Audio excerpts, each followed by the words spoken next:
ഞാൻ അച്ഛൻ്റെ മൂത്ത ചേട്ടൻ്റെ കൂടെ ബാംഗ്ലൂരിൽ ഞങ്ങളെല്ലാവരും ഒരുമിച്ചാണ് താമസിച്ചുകൊണ്ടിരുന്നത്. എൻ്റെ ഫാദർ എയർഫോഴ്സിലായിരുന്നു.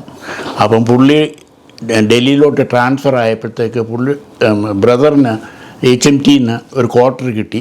അങ്ങോട്ട് ഞാനന്നേരം ഇലക്ട്രിക്കൽ എഞ്ചിനീയറിംഗ് പോളിറ്റിക്ക് പഠിച്ചുകൊണ്ടിരിക്കുകയായിരുന്നു. അപ്പച്ചൻ ഡൽഹിക്ക് പോയി.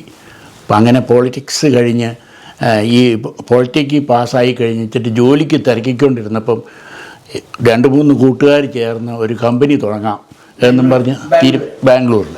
അത് ബാങ്കുകാർ ലോൺ തരും, കാരണം അൺഎംപ്ലോയിഡ് എൻജിനീയേഴ്സാണെന്നും പറഞ്ഞ്. അങ്ങനെ ലോൺ, പക്ഷേ 1000 രൂപ അന്ന് ഡൗൺ പേയ്മെൻ്റായിട്ട് ഉണ്ടാക്കണം, ഈ 4 പേര്. അങ്ങനെയായിരുന്നു ഈ കമ്പനി തുടങ്ങിയത്. അപ്പോൾ 1000 രൂപ എടുക്കാൻ എൻ്റെ കയ്യിലില്ലായിരുന്നു. ഉടനെ ഞാനത് അപ്പച്ചന് പറഞ്ഞു, അപ്പച്ച എങ്ങനെയാലും ഈ 1000 രൂപ ശരിയാക്കണം. അതെ, അങ്ങനെ കമ്പനി തുടങ്ങാനായിട്ട് ഈ രൂപ ചോദിച്ചു. പുള്ളി പറഞ്ഞു തരാം, എവിടുന്നേലും പ്രോവിഡൻറ്റ് ഫണ്ടിൽ നിന്നോ എവിടുന്നേലും എടുത്ത് തരാമെന്ന് പറഞ്ഞു. ഞാൻ ആ രൂപ നോക്കിക്കൊണ്ടിരുന്നപ്പോഴത്തേക്ക് പുള്ളി ഡൽഹി ചെന്നിട്ട് ഒരു കമ്പനിയിൽ നിന്ന് അപ്പോയിൻമെൻറ്റ് ഓർഡറാണ് എനിക്ക് അയച്ചു തരുന്നത്. അപ്പോൾ ആ അപ്പോയിൻമെൻറ്റ് ഓർഡറിനകത്ത് ഞാനൊരു സർവീസ് എഞ്ചിനീയറായിട്ട് എന്നെ അവർ ഹയർ ചെയ്തു. അപ്പം എനിക്കതിനെതിരുണ്ടായിരുന്നെങ്കിലും ബാംഗ്ലൂർ നല്ല കാലാവസ്ഥയും കാര്യങ്ങളൊക്കെ എനിക്ക് ഇഷ്ടപ്പെട്ടതായിരുന്നു. പക്ഷേ ഡൽഹി ചൂടാണെന്നൊക്കെ എനിക്കറിയാമായിരുന്നു. എന്നാലും ഞാൻ കുറേ പേരെ അവിടെ സംസാരിച്ച് കഴിഞ്ഞപ്പം അപ്പം പറയുന്ന പോലെ പോകുന്നതായിരിക്കും നല്ലത് നിൻ്റെ ഭാവിക്ക് എന്നുള്ള രീതിയിലാണ് എന്നെ അങ്ങനെ ആ കമ്പനി വേണ്ടാന്ന് പറഞ്ഞിട്ട് ഞാൻ ഡൽഹിക്ക് പോയി. പക്ഷേ ഈ കമ്പനിക്കാർ പറഞ്ഞു, നീ ഇവിടുന്ന് പോയാലും നീ ഇതിൻ്റെ വീതം ഞങ്ങൾക്ക് തന്നിട്ട് നീ continue the partnership without your participation. അങ്ങനെ ഡൽഹി പോയി. അങ്ങനെ ഡൽഹി ചെന്ന് 4-5 കൊല്ലം അവിടെ ജോലി ചെയ്തു. അപ്പോഴത്തേക്ക് അപ്പച്ചൻ 1972 പുള്ളി റിട്ടയർ ചെയ്ത് നാട്ടിലോട്ട് പോയി. ഞാൻ അന്നേരം അവിടെ കണ്ടിന്യൂ ചെയ്തു. 1-2 കൊല്ലം ഇവിടെ കഴിഞ്ഞപ്പോഴത്തേക്ക് ഒരു കല്യാണ ആലോചന എന്ന് പറഞ്ഞാൽ അവിടെ ഒരു നേഴ്സിനെ കല്യാണം കഴിച്ച് എങ്ങനെയായാലും അമേരിക്കയ്ക്ക് പോകണമെന്നുള്ള ഒരു മനസ്സാക്ഷി വന്നു. അങ്ങനെ എന്നെ ഒരു നേഴ്സിനെ ദൈവം ഒട്ട് തന്നു.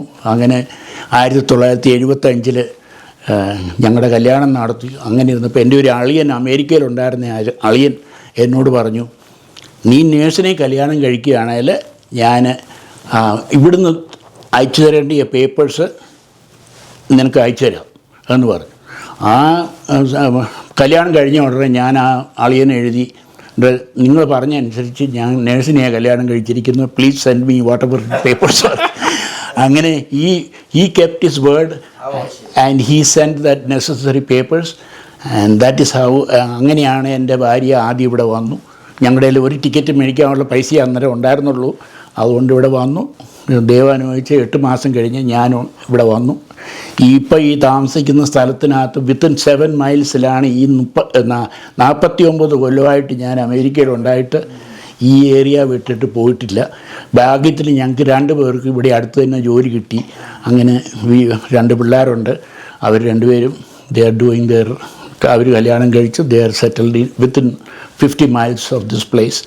So we are happy and enjoying. And ഒത്തിരി നാളോടുകൂടി കുര്യാക്കോസ് അച്ഛനെ എന്നെ വിളിച്ചപ്പോൾ ഞാൻ അന്നേരം എൻ്റെ ഭാര്യയോട് പറയുകയും ചെയ്തു, ഈ അച്ഛൻ ഞങ്ങളെ ഇപ്പോഴും ഓർക്കുന്നുണ്ടല്ലോ എന്നുള്ളത്. ഈ ഉണ്ടല്ലോ, because even though we met so many years ago, he keeps in his we are still in his prayers or somewhere, because he called me unexpectedly. അത് വളരെ സന്തോഷത്തോടെ ഞങ്ങളത് സ്വീകരിച്ചു. ഞങ്ങൾ ഈ 2-3 ദിവസമായിട്ട് we are really enjoying whatever we are. സാറിൻ്റെ കല്യാണം ഡൽഹി വെച്ച് നടന്നു, അതോ നാട്ടിൽ വെച്ചാണോ? നാട്ടിൽ വെച്ചാണ്. അന്നേരം ആൻറ്റി മിലിറ്ററി ഹോസ്പിറ്റലായിരുന്നു. അതിന് അന്ന് ആ കല്യാണത്തിന് പുള്ളി ചെമ്മാച്ചനായിരുന്നു. So is in the picture. Baba Thirumeni ആയിരുന്നു കല്യാണം നടത്തിയത്. അന്നേരം പുള്ളിയും ആ കല്യാണത്തിനുണ്ടായിരുന്നു. ഞങ്ങളുടെ ഫോട്ടോ ഒക്കെ ഇപ്പം ഇങ്ങനെ പുള്ളി ആ കാര്യം മറന്നു പോയെന്ന് പറഞ്ഞു. ഞാൻ വന്ന തേണ്ട ഫോട്ടോ ഇന്നലെ കൊണ്ട് പുതുപ്പള്ളി മണർകാട ഈ പയ്യപ്പാടി എന്ന് പറഞ്ഞു. മണർകാടിന്റെ പുതുപ്പള്ളിയുടെ ഇടയ്ക്കാണ്. പക്ഷേ ഞാൻ നാട്ടിൽ ഒന്നും പഠിച്ചിട്ടൊന്നുമില്ല. കാരണം അപ്പച്ചൻ എയർഫോഴ്സിലായിരുന്നപ്പം ഓരോരോ സ്ഥലത്ത് പുള്ളി പക്ഷേ ഈ മേക്ക് ഷുവർ ദാറ്റ് ഏത് സ്ഥലത്ത് പോയാലും അവിടുത്തെ ഏറ്റവും നല്ല സ്കൂളിൽ പുള്ളി എന്നെ അഡ്മിറ്റ് ചെയ്തു. So I had A good grasp of English. So when I reached here, I didn't have any. That difficulty. You studied other than Bangalore? Oh yeah, Oh, yeah. Allahabad, Secunderabad. Oh. Yeah. Sir America വന്നിട്ട് ചെയ്ത ആദ്യ ജോലി എന്തൊക്കെയായിരുന്നു? അങ്ങനെ പറയാൻ ഞാൻ ഇവിടെ വന്നു കഴിഞ്ഞ് ഞാനൊരു ഇലക്ട്രിക്കൽ ബാക്ക്ഗ്രൗണ്ട് ആണെന്ന് പറഞ്ഞു. അങ്ങനെ ഇരുന്നപ്പം ആദ്യം ഒരു ചെറിയ ജോലി ഇവിടുന്ന് ഒരു 35 മൈൽ ദൂരെയായിരുന്നു. അങ്ങനെ ഹൈവേ ഡ്രൈവിങ് അതോടെ പഠിച്ചു. അത് കഴിഞ്ഞിട്ട് ഇവിടുത്തെ ഒരു എംപ്ലോയ്മെൻറ്റ് എക്സ്ചേഞ്ചിൽ ഞാനിങ്ങനെ ഒരു ഇലക്ട്രിക്കൽ ഇതുണ്ടെന്ന് പറഞ്ഞു. അവരോട് പറഞ്ഞു കഴിഞ്ഞപ്പം ഈ ജോലിക്കാർ ഒരു റെഫ്രിജറേഷൻ അറിയാവുന്ന ഒരു ആളിനെ വേണമെന്ന് പറഞ്ഞു. അന്നേരം ഇവർ പറഞ്ഞു, there is a guy here who has an electrical background but he does not have refrigeration. Oh, send him here. അപ്പോൾ അന്ന് ഇൻ്റർവ്യൂവിന് പോയി. Will let you know. അന്നേരം ഈ ഗ്രീൻ കാർഡ് എന്നതാണെന്ന് തോന്നുന്നു. എന്നെ ഇൻ്റർവ്യൂ ചെയ്ത ആൾ എന്നോട് അവർക്കറിയാൻ മേല വാട്ട് ഈസ് ഗ്രീൻ കാർഡ് എന്നുള്ളത്. പിന്നെ ഞാൻ പറഞ്ഞു, this is authorisation to work and everything, there is no I don't have to go back എന്നൊക്കെ പറഞ്ഞിട്ട് അവർക്ക് അങ്ങോട്ട്. എന്നിട്ട് പിന്നെ അതിൻ്റെ ഡ്രൈവേഴ്സ് ലൈസൻസ് പോലെയല്ലേ നമ്മുടെ ഗ്രീൻ കാർഡ്, അത് അതിൻ്റെ കോപ്പി എടുത്ത് വിളിച്ചിട്ട് let me think about it എന്നൊക്കെ പറഞ്ഞു. കുറച്ചാൾ കഴിഞ്ഞപ്പോഴത്തേക്ക് വേറൊരു കമ്പനി വിളിച്ചു. അങ്ങനെ ഈ 2 കമ്പനിയും വിളിച്ചു കഴിഞ്ഞപ്പോഴത്തേക്ക് ആദ്യത്തെ കമ്പനിക്കാർ എൻ്റെ വീട്ടിൽ നിന്ന് 8 മൈൽ ദൂരെയും മറ്റേ കമ്പനി 12 മൈലും, 2 പേരും ജോലി പറഞ്ഞു. പിന്നെ ഞാൻ വിചാരിച്ചു 8 മൈലല്ലേ അടുത്തല്ലേ, അങ്ങോട്ടങ്ങ് പോയി. അങ്ങനെ ആ ജോലി ചേർന്ന് 38 കൊല്ലം ആ കമ്പനിയിലായിരുന്നു. ആൻഡ് അവർ ഞാൻ അവിടുത്തെ ആ കമ്പനിയിലെ ഫോർമാൻ ആയിരുന്നു. ആദ്യം അവിടെ ചെന്നപ്പം അപ്രൻറ്റീസ് പോലെയായിരുന്നു. 6 മാസം കഴിഞ്ഞപ്പം പുള്ളി എന്നെ സൂപ്പർവൈസറാക്കി. അന്നേരത്തേക്ക് എൻ്റെ കൂടെ ജോലി ചെയ്ത് 1-2 പേര് I am not going to work under an Indian കേട്ടോ എന്നും പറഞ്ഞ് ഇറങ്ങി പോവുകയും ചെയ്തു. But the company said, he is going to be the boss whether you people don't like it or not. അങ്ങനെ ആ ഒരു സപ്പോർട്ട് എനിക്ക് കിട്ടിയതോടെ പിന്നെ അതുപോലെ തന്നെ അതിൻ്റെ അതോറിറ്റീസ് എന്നോട് പറഞ്ഞു, if everybody leaves the company we don't care but we want you here. അങ്ങനെ ആ ഒരു ഇത് തന്നപ്പോഴത്തേക്ക് I also was satisfied. So അവിടെ കണ്ടിന്യൂ ചെയ്തു. അങ്ങനെ 38 കൊല്ലം പിള്ളേരെ 2 പേരെ പഠിപ്പിക്കാനുള്ളതും കാര്യങ്ങളും എല്ലാം ഇങ്ങനെ. Yeah okay. ഹലോ,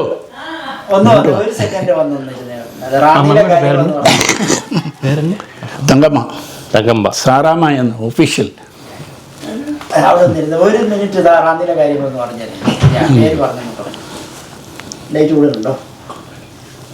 എൻ്റെ പേര് തങ്കമ്മ എന്നാണ്. ഞാൻ റാന്നിയിലാണ് ജനിച്ച് വളർന്നതും പഠിച്ചതുമൊക്കെ. അത് കഴിഞ്ഞ് നേഴ്സിങ് ഡൽഹിയിൽ മിലിറ്ററി നേഴ്സിങ്ങിൽ അവിടെയാണ് പഠിച്ചത്. പഠിച്ചു കഴിഞ്ഞിട്ട് അവിടുന്ന് പിന്നെ ഉത്തർപ്രദേശ് ബറലിക്ക് ട്രാൻസ്ഫറായി. അവിടെ 2 വർഷം ചെയ്തപ്പോഴാണ് പിന്നെ കല്യാണം കഴിക്കാനായിട്ട് 75 നാട്ടിൽ പോയി. ഞങ്ങളുടെ കല്യാണം കഴിഞ്ഞു. അത് കഴിഞ്ഞ് പിന്നെയും തിരിച്ച് ഡൽഹി വന്ന് അവിടെ ഒരു പ്രൈവറ്റ് ഓൾ ഇന്ത്യ ഇൻസ്റ്റിറ്റ്യൂട്ടിൽ 6 മാസം ജോലി ചെയ്തായിരുന്നു. ജോലി ചെയ്ത് കഴിഞ്ഞപ്പോൾ പിന്നെ അപ്പം വിസയ്ക്കൊക്കെ അപ്ലൈ ചെയ്ത് കൊണ്ടിരിക്കുമായിരുന്നു. വിസ കിട്ടി. അവിടുന്ന് റിസൈൻ ചെയ്ത് പിന്നെ അമേരിക്കയ്ക്ക് പോന്നു 76. റാന്നിയിലെ കാര്യങ്ങൾ പറഞ്ഞാൽ വീട്ടുപേര് എങ്ങനെയായിരുന്നു? പേരൻസ് ആരൊക്കെ? ഞങ്ങളുടെ വീട്ടുപേര് ഈട്ടിക്കാലായിലെന്നായിരുന്നു. റാന്നിയിലെ ചത്തോങ്കരിക്കും മണ്ണാവരുതിക്കും ഇടയ്ക്കായിട്ട് അവിടെ മാടത്തുംപടി എന്ന് പറയാം ആ സ്ഥലത്തിൻ്റെ. ഏത് സ്കൂളിലൊക്കെ പഠിച്ചു?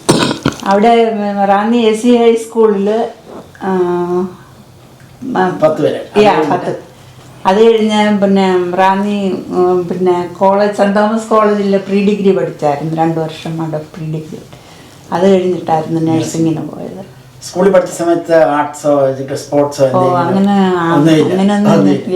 ഈ ബാംഗ്ലൂരിലെ സാറിനെ കണ്ടപ്പോൾ എങ്ങനെയായിരുന്നു? മലയാളി അല്ലാന്നൊക്കെ അങ്ങനെ വല്ല തോന്നലുണ്ടായിരുന്നോ?